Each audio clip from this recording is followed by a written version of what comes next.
The book of Revelation, the last book of the Bible, stands as a beacon of hope and a chilling prophecy of the end times. It is a text that has fascinated theologians, scholars, and lay people alike for centuries. Its vivid imagery and profound messages have sparked countless debates and interpretations, each seeking to unravel the mysteries contained within its pages. The stormy skies and dramatic clouds often depicted in artistic interpretations of Revelation symbolize the tumultuous events foretold within its chapters. These images serve as a stark reminder of the chaos and upheaval that the end times are said to bring. The book's cryptic verses have captivated and perplexed readers for centuries, offering glimpses into the ultimate battle between good and evil. This cosmic struggle is not just a distant, abstract concept, but a reality that many believe will unfold in the future. Among its most enduring and terrifying symbols are the four horsemen of the apocalypse, described in vivid detail in Revelation chapter 6 verses 1 to 8. These figures have become iconic representations of the trials and tribulations that are to come. These harbingers of judgment ride forth from the heavens, each bearing a unique instrument of divine wrath, signaling the beginning of the end. Their arrival marks the commencement of a series of catastrophic events that will reshape the world as we know it. The four horsemen represent a powerful image of God's judgment upon a sinful and rebellious world. They are not merely agents of destruction, but also symbols of the consequences of humanity's actions and choices. Their appearance marks a turning point in human history, a time of tribulation and upheaval, unlike anything seen before or since. The desolate wastelands and scenes of chaos and destruction that accompany their arrival serve as a grim reminder of the fragility of human civilization. Understanding the symbolism of each horseman is crucial to grasping the full scope of Revelation's message. Each horseman embodies a different aspect of the trials that will befall humanity, and their actions are deeply intertwined with the overarching narrative of divine judgment. It allows us to connect the ancient prophecies to our modern world and to consider their implications for our lives today. By examining these symbols, we can gain insight into the challenges and trials that we face in our own time. In the following sections, we will delve into the specific characteristics of each horseman, examining their symbolic significance and the consequences of their actions. We will explore how each horseman represents different forms of suffering and judgment, from conquest and war to famine and death. We will explore the different interpretations surrounding the first horseman, debating whether he represents Christ or the Antichrist. This debate has significant theological implications and has been a point of contention among scholars for centuries. Furthermore, we will analyze the overarching themes of judgment, divine sovereignty, and faithfulness that permeate the narrative of the four horsemen.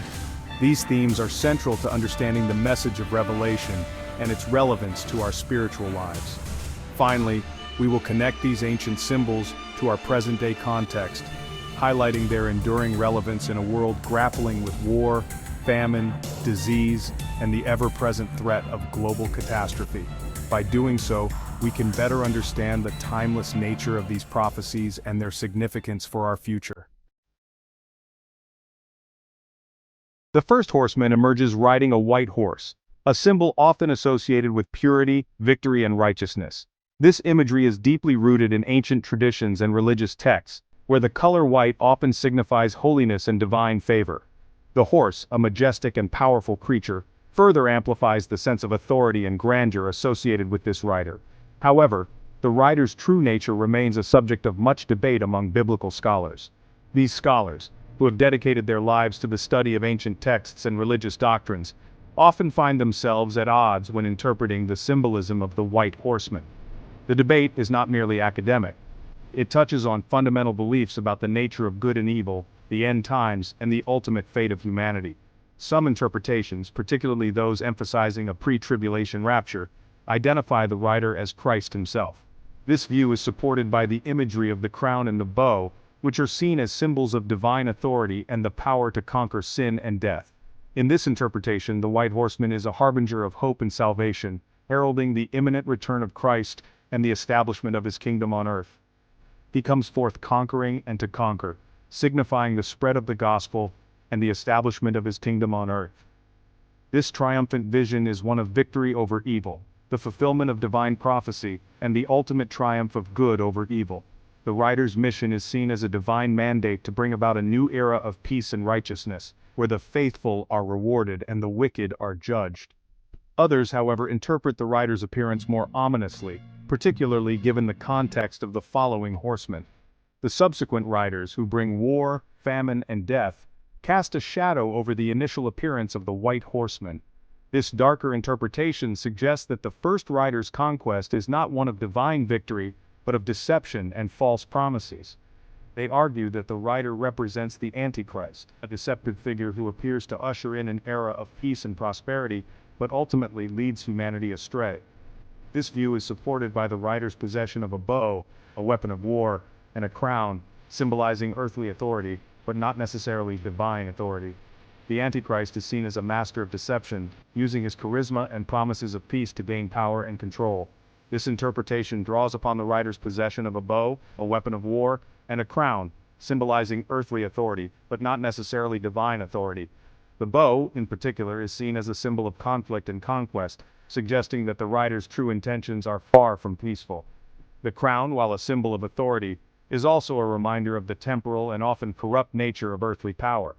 Adding to the ambiguity, the Greek word for conquer used in Revelation chapter 6 verse 2 can also be translated as to conquer by persuasion or to seduce. This linguistic nuance opens up a range of interpretations, suggesting that the rider's conquest may be achieved not through force but through cunning and deceit. The idea of seduction implies a more insidious form of conquest, one that undermines and corrupts from within. This interpretation lends credence to the view that the first horseman represents a false messiah, a charismatic leader who deceives the world with promises of peace and unity while masking his true intentions. This false messiah is seen as a figure who exploits humanity's desire for peace and stability, using it as a means to gain power and control. His promises are alluring, but ultimately hollow, leading to greater suffering and chaos. Regardless of the interpretation, the first horseman's arrival signals a period of profound change and upheaval, a time when the established order begins to crumble, paving the way for the judgments to come. This period is marked by uncertainty and fear, as the world grapples with the implications of the horseman's arrival. The crumbling structures symbolize the end of an era, the collapse of old systems and beliefs, and the beginning of a new and uncertain future. The arrival of the horseman is a harbinger of the trials and tribulations that lie ahead, a reminder that the path to redemption is fraught with challenges and dangers. In stark contrast to the ambiguity surrounding the first horseman, the second horseman's purpose is clear: to unleash war and bloodshed upon the earth. His arrival is a harbinger of chaos, signaling the end of peace and the beginning of a time marked by conflict and strife. Riding a fiery red horse, a color associated with violence, bloodshed, and destruction, this harbinger of chaos embodies the horrors of armed conflict. The red horse itself is a powerful symbol, representing the flames of war that consume everything in their path, leaving nothing but ruin and despair in their wake. He carries a great sword, a symbol of military might and unrestrained aggression, signifying his power to incite violence and dismantle the fragile peace that once existed. This sword is not just a weapon, it is an instrument of devastation, capable of cutting through the very fabric of society and leaving deep, unhealable wounds. The second horseman's arrival heralds a time of widespread warfare, where nations rise against nations and internal conflicts erupt with devastating consequences.